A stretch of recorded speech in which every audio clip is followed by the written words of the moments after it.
You ask why you remain poor, why life seems to return you to the same financial struggles again and again, as if guided by an invisible hand. I will tell you something that may unsettle you. It is not the world that keeps you broke. It is the unseen part of yourself. Long before you touch money, long before you make decisions about work or opportunity, something deeper acts within you. Most people do not see this. They imagine they are free, rational, logical. But in truth, a far greater portion of your life is shaped by the unconscious, the forgotten, the rejected, the unexamined. You believe you want wealth, you believe you want success, but your unconscious may believe something entirely different. It may believe wealth is dangerous. It may believe success invites envy, punishment, abandonment. It may believe you are unworthy of abundance. And so, without your awareness, it sabotages, delays, avoids, destroys, not because you are weak, but because the psyche always protects its old identity, even when that identity harms you. The poor man who is accustomed to poverty fears wealth more than he fears struggle, for wealth would require that he become someone new. This is the tragedy of human behavior. We cling to what is familiar, even when it wounds us. When I say, until you make the unconscious conscious, it will direct your life and you will call it fate, I mean precisely this. You repeat your financial situation because something in you requires it. It confirms an inner belief. It maintains an inner narrative. It keeps your world predictable. Your mind prefers the hell it knows to the heaven it cannot control. People think their money problems come from lack of discipline, lack of opportunity, lack of education. But I have seen wealthy men behave like beggars in their souls, and I have seen poor men carry a spirit of abundance within them long before their external world reflected it. Wealth is not first a material condition, it is a psychological one. If you do not change inwardly, you will not change outwardly. Let me speak plainly. You do not stay broke because you consciously choose it. You stay broke because your shadow, the part of you you refuse to acknowledge, holds beliefs that conflict with your conscious desires. Your shadow fears responsibility. It fears exposure. It fears the judgment that success might bring. It fears failure so deeply that it avoids trying altogether. And so it keeps you small, reactive, emotional, fragile.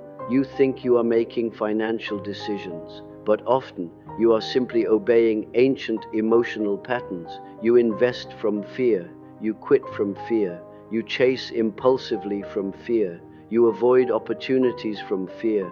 The shadow reacts. It does not choose. And the reactive man cannot build wealth. This is why you must learn the art of stillness. He who cannot remain calm is controlled by forces within him he does not understand. You imagine that money belongs to the intelligent, the driven, the talented. No, money belongs to the individual who can remain composed while others tremble. The man who can stay calm sees reality more clearly. He is not swayed by panic, by trend, by emotion. He observes what others miss, and because he does not react, he does not destroy his own progress. When you overreact, you lose. When you react emotionally, you shrink. When you rush, you make poor decisions. To build wealth, you must first build inner stillness. You must learn to watch your impulses without serving them. You must learn to tolerate discomfort without retreating. For your fear is not a signal to stop.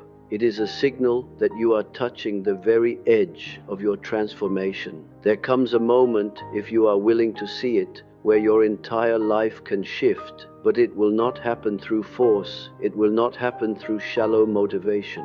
It will happen the moment you admit the truth. I am not battling the world. I am battling myself. Once you see this, you are no longer a victim of circumstance. You become the sculptor of your own destiny. Ask yourself honestly, do you fear the responsibility that wealth demands? Do you fear the possibility of failure? Do you fear outgrowing the people around you? Do you fear becoming someone your past can no longer recognize? These fears rule you until you face them. And the moment you confront them, the spell breaks. If I were to guide you, I would tell you to begin by observing your patterns without defending them.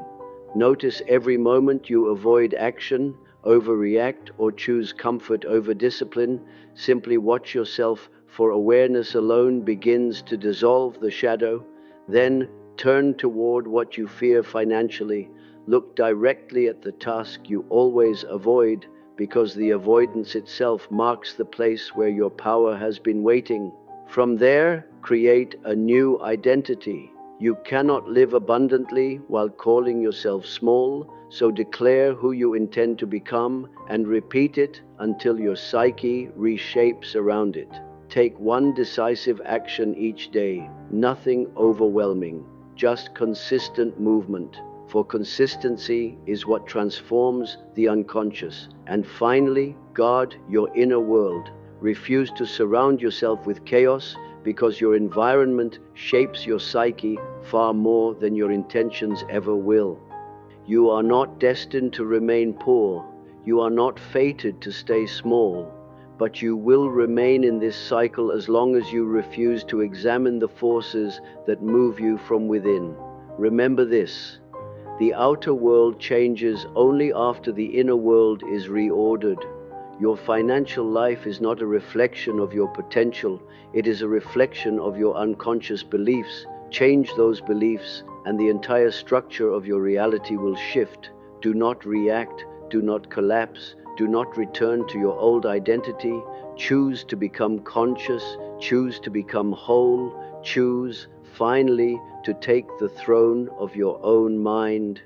For the wealth you seek lies not in the world, but in the place within you that you have not yet dared to claim.